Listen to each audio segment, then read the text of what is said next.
मित्रों, जब भी प्रेम की बात आती है तो सबसे पहले हमारे मन में राधा कृष्ण के प्रेम की कथा याद आती है। परंतु अधिकतर जनमानस के मन में ये सवाल उठता है कि जब भगवान कृष्ण राधा रानी से बेनतहा प्रेम करते थे तो फिर उन्होंने उनसे शादी क्यों नहीं की। अगर आपके मन में भी ये सवाल उठता हो तो ये वीडियो आपके लिए ही है, क्योंकि आज की इस वीडियो में मैं आपको इसी सवाल का जवाब बताने जा रहा हूँ कि आखिर भगवान श्री कृष्ण ने राधा रानी से विवाह क्यों नहीं किया। तो वीडियो के अंत तक हमारे साथ जरूर बने रहें।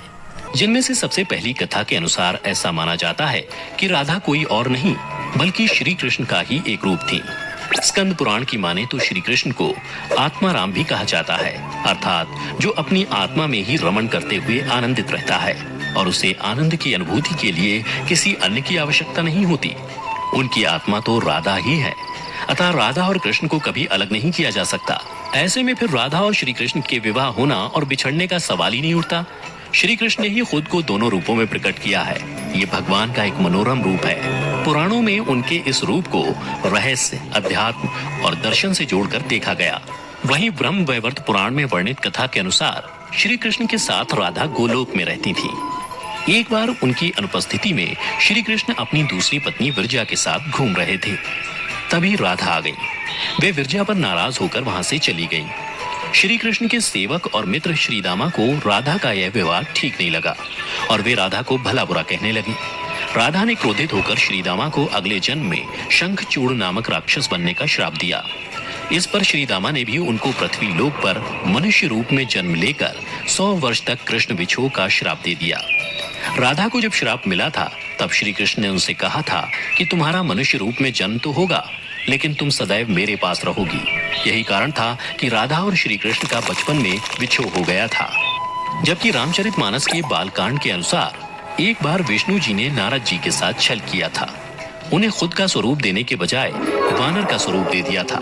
इस कारण वे लक्ष्मी जी के स्वयंवर में हंसी का पात्र बन गए और उनके मन में लक्ष्मी जी से विवाह करने की अभिलाषा ही रह गई थी।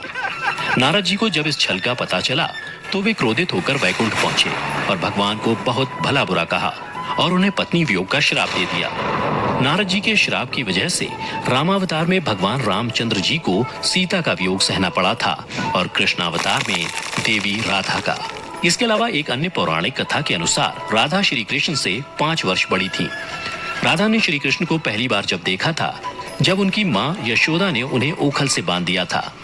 कुछ लोग कहते हैं कि वह पहली बार गोकुल अपने पिता वृषभानु जी के साथ आई थी, तब श्री कृष्ण को पहली बार देखा था। जबकि कुछ विद्वानों की माने तो कृष्ण और राधा की पहली मुलाकात संकेत तीर्थ पर हुई थी। जो भी हो, लेकिन जब राधा ने कृष्ण को देखा तो वह उनके प्रेम में पागल जैसी हो गई थी और कृष्ण भी उन्हें देखकर मोहित हो गए थे और फिर दोनों में प्रेम हो गया था। ऐसा माना जाता है कि तभी से राधा श्री कृष्ण की मुरली सुनकर बावरी होकर नाचने लगती थी और वह उनसे मिलने के लिए बाहर निकल जाती थी। जब गांव में कृष्ण और राधा के प्रेम की चर्चा चल पड़ी तो राधा के समाज के लोगों ने उसका घर से बाहर निकलना बंद करवा दिया। जिसके बाद एक दिन श्री कृष्ण ने अपनी माता यशोदा से कहा कि माता, मैं राधा से विवाह करना चाहता हूँ। यह सुनकर यशोदा मैया ने कहा कि राधा तुम्हारे लिए ठीक लड़की नहीं है। पहला तो यह कि वह तुमसे 12 साल बड़ी है और दूसरा यह कि उसकी मंगनी रायाण के साथ पहले से ही हो चुकी है और वह कंस की सेना में है जो अभी युद्ध लड़ने गया है। जब आएगा तो राधा का उससे विवाह हो जाएगा, इसलिए उससे तुम्हारा विवाह नहीं हो सकता। हम तुम्हारे लिए दूसरी कन्या ढूंढेंगे। लेकिन कृष्ण जिद करने लगे। तब यशोदा ने नंद से कहा। कृष्ण ने नंद की भी बात नहीं मानी। तब नंद बाबा कृष्ण को गर्ग ऋषि के पास ले गए। गर्ग ऋषि ने कृष्ण को समझाया कि तुम्हारा जन्म किसी खास लक्ष्य के लिए हुआ है। इसकी भविष्यवाणी हो चुकी है कि तुम तारणहार हो। इस संसार में तुम धर्म की स्थापना करोगे। तुम्हें इस ग्वालन से विवाह नहीं करना चाहिए। तुम्हारा एक खास लक्ष्य है। तब श्री कृष्ण कहते हैं कि मुझे नहीं बनना तारणहार। मैं तो अपनी गायों, ग्वालनों और इन नदी पहाड़ों के बीच ही रहकर प्रसन्न और आनंदित हूँ। और यदि मुझे धर्म की स्थापना करनी है तो क्या मैं इस अधर्म के साथ शुरुआत करूँ कि जो मुझे चाहती है और जिसे मैं प्रेम करता हूँ उसे छोड़ दूँ? यह तो न्याय नहीं है। गर्ग मुनि हर तरह से समझाते हैं, लेकिन कृष्ण नहीं समझते हैं। तब गर्ग मुनि उन्हें एकांत में यह रहस्य बता देते हैं कि तुम यशोदा और नंद के पुत्र नहीं, देवकी और वासुदेव के पुत्र हो और तुम्हारे माता पिता को कंस ने कारागार में डाल रखा है। यह सुनकर श्री कृष्ण कुछ भी कहने की स्थिति में नहीं रहे और फिर उन्होंने कहा कृपया मेरे बारे में कुछ और बताइए। तब गर्ग मुनि ने कहा कि नारद ने तुम्हें पहचान लिया है और तुमने अपने सभी गुणों को प्रकट कर दिया है। तुम्हारे जो लक्षण इस ओर संकेत करते हैं कि तुम ही वह महापुरुष हो जिसके बारे में ऋषि मुनि चर्चा करते हुए आ रहे हैं।